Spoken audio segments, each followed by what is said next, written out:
Thank you very much for this invitation. I'm very happy to be here, even if I see that my name doesn't show correctly, even if I changed it, I'm sorry about that. So my name is Yasmina Jraissati, and I created RAYA agency 16 years ago. And I'll be telling you about my experience as an agent trying to promote Arabic literature. And through that, I hope the challenges of the Arabic market itself. My presentation, I'd like to start with a personal experience because this is where everything stemmed from. And I think it's very meaningful for all of us agents who are trying to promote stories in the world. I landed in New York on September 7th, 2001. So for some of you, this might ring a bell. It was just a few days before the 9/11 attacks on the Twin Towers in New York. I was meant to go to New York for an internship in publishing. At the time, I was already interested in publishing and I had zero experience. On that morning, I was walking down Fifth Avenue, heading to my office, and I was clueless about what was going on. The towers had already been attacked, and I could see the smoke coming out from the buildings, and I knew something was wrong, but I didn't get the scale of it. And people were obviously in a panic. People were tuned into radios, trying to understand what was going on. The strangest thing is that my mother, who was miles away from me in Beirut, knew what was going on. She was watching the news, she saw the footages, she was already starting to hear all these interpretations from journalists. So she had far more knowledge of what was going on than me on Fifth Avenue, walking down towards the south of New York, looking at this terrible incident and a very spectacular tower actually falling down to pieces on that day. So this experience actually told me two things, taught me two very powerful things. The first is that stories are crucial. I was there, and yet I needed someone to tell me what was going on. I couldn't put the pieces together. For me to be able to understand what was going on, I needed much more time to be able to gather all the information. Whereas my mother, miles away, was being delivered a story, and so she had a much better grasp with reality at that point in time than I did. So this is one about the power of stories. The second very big lesson was a few days later on Union Square in the evening, New Yorkers had gathered spontaneously in a very moving gathering of friends of victims or just plain New Yorkers. And some of them had banners, handwritten, saying why. The question was spontaneous and legitimate and very touching, of course. You know, why are you attacking us? Why are you harming us so deeply? And it struck me because, of course, I mean, there was nothing that could justify these attacks on civilians, and so many have suffered. But I knew why. I came from the Middle East. I grew up in a war-torn Lebanon, you know, watching the news. I knew everything about US politics. I knew everything about US interventions abroad. I knew how harmful their politics were, and I was just a child at the time. So I was surprised that they didn't know. They didn't know about the impact of their own politics in the world. They didn't know how they were perceived, and they didn't know us, more importantly. As an Arab in New York at that time, I realized how huge the gap was, how we knew everything about them and they knew nothing about us. So this is where combining these two very powerful lessons, it became very clear to me how publishing was important, far more important than I thought at the time. And how also someone needed to bridge the gap between these publishing scenes. And this is how a few years later, I started agenting. In 2004, actually, is when I started with the literary agency. So this is the background, this is where it stems from. And now let me tell you about the challenges that I had to face that are, I think, particular to Arabic literature, even if I'm sure some of these challenges will sound familiar to some of you. The first challenge is they're not interested. I knocked on so many doors. And I had friends who told me who to talk to. I met a few people along the way, but I wasn't received easily at all. And that was very difficult to accept. And of course, it makes sense today. I was 25 years old, a newcomer. I had moved to Paris, meanwhile. Nobody knew me, you know, nobody trusted my choices. Why would they see me?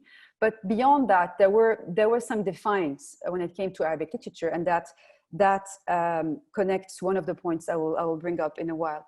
The second challenge was the language barrier.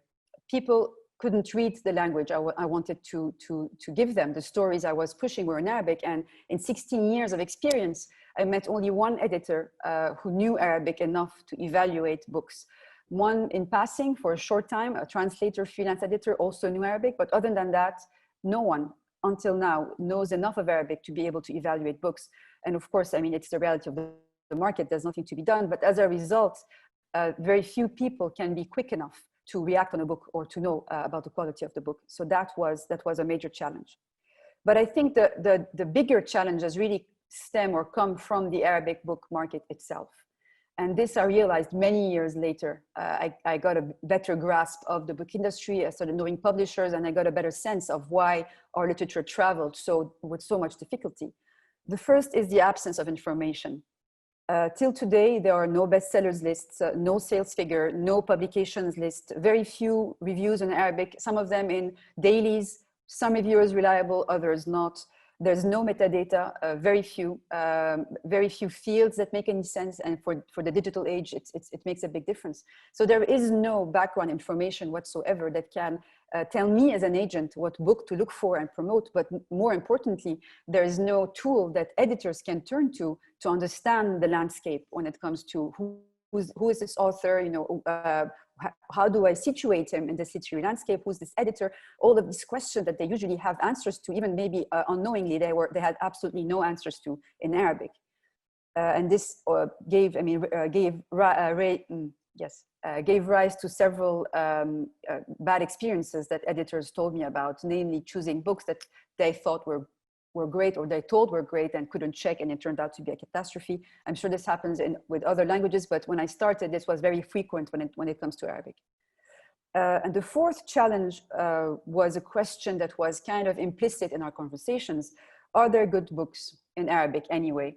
So of course, I meant the question to be very shocking. And of course, there are good Arabic books, and I'm convinced I'm selling some of them, and successfully. So there are good books, but maybe not enough compared to the size of the market and the potential. I mean, 320 million speakers of Arabic across the world. I mean, not that many good books coming out of it. And the question is why, you know, what are these limitations? And I think that, again, the particularities of the Arabic book market can account for that. So one, let me give you some background information, and this will lead back to quality. There is no distribution in the Arab world.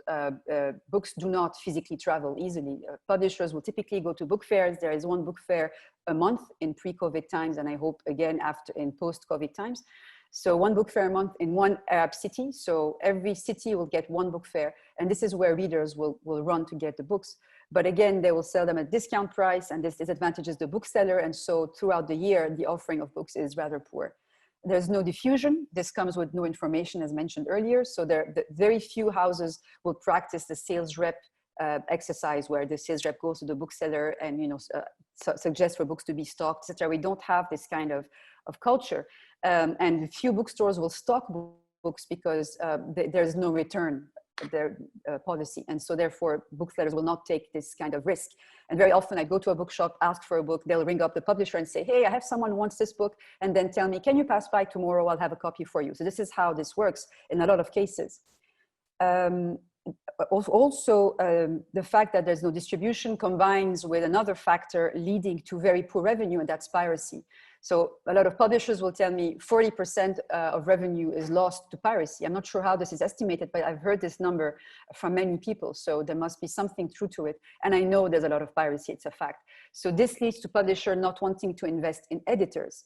So they publish the books, they proofread them, they copy edit them, but they will not edit.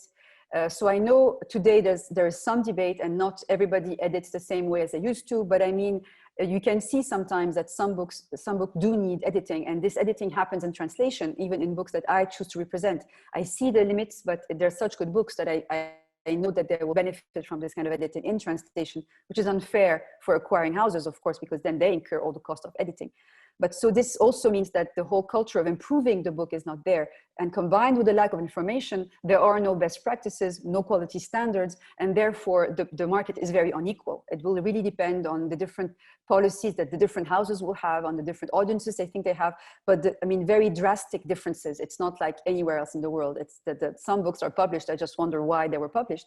And part of the answer to why they were published is because actually some publishers will have a very short-term kind of strategy to inflate the revenue, and that will be to basically publish books that are not that good, but they're just okay, and asking for the author to pay for the publishing costs. So they see themselves more like a distributor of these books, but in the end they flood the market with bad books, drowning ones that had a chance maybe, and also weighing down on a market that's already quite fragile. So how did I manage to overcome some of these challenges? When it comes to the first point, they're not interested.